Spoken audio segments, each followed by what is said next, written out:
அதானிக்கு எதிராக அமெரிக்காவை சேர்ந்த ஹிண்டன்பர்க் நிறுவனம் தெரிவித்த குற்றச்சாட்டில் எந்த ஆதாரமும் இல்லை என பங்குச்சந்தை ஒழுங்குமுறை ஆணையம் செபி தெரிவித்துள்ளது.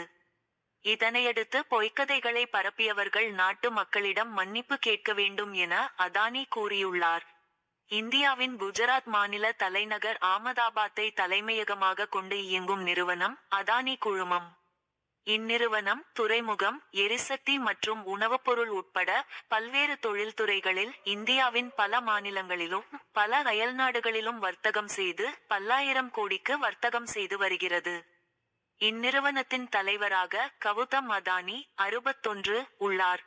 இந்நிலையில் அமெரிக்காவை சேர்ந்த நிதி முதலீட்டு ஹிண்டன்பர்க் ரிசர்ச் எல்எல்சி எனும் நிறுவனம் இந்தியாவின் அதானி குழுமம் கணக்குகளில் முறைகேடுகளை செய்து பொய்யாக வெளியிட்டு வருவதாகவும் நிறுவன கடன்களை பெருமளவு மறைத்து இருப்பதாகவும் இதனால் பங்கு சந்தையில் தனது முதலீட்டாளர்களுக்கு உண்மையான தகவல்களை மறைத்த குற்றத்தை புரிந்ததாகவும் பெரும் குற்றச்சாட்டை வைத்தது.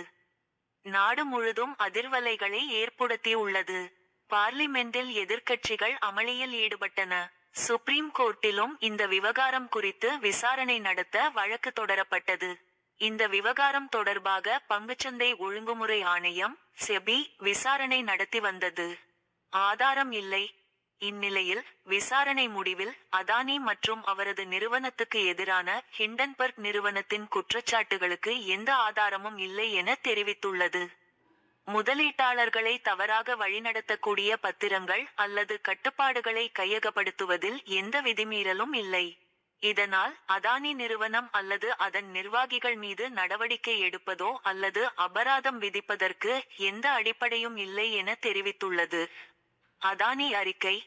இதனையடுத்து அதானி வெளியிட்ட அறிக்கையில் கூறியுள்ளதாவது: விரிவான விசாரணைக்கு பிறகு ஹிண்டன்பர்க் நிறுவனத்தின் குற்றச்சாட்டுகள் ஆதாரமற்றவை என்ற எங்களின் கருத்தை செபி உறுதி செய்துள்ளது. வெளிப்படைத்தன்மைக்கு எப்போதும் அதானி நிறுவனம் முக்கியத்துவம் அளிக்கும். இந்த மோசடியான மற்றும் புனையப்பட்ட அறிக்கையால் இழப்பை சந்தித்த முதலீட்டாளர் வேதனை அடைந்தது வருத்தம் அளிக்கிறது. தவறான கதைகளை பரப்பியவர்கள் நாட்டு மக்களிடம் மன்னிப்பு கேட்க வேண்டும்.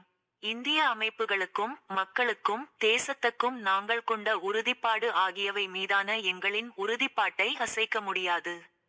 ஜெய் ஹிந்த், சத்யமேவ ஜெயதே. இவ்வாறு அந்த அறிக்கையில் அதானி கூறியுள்ளார்.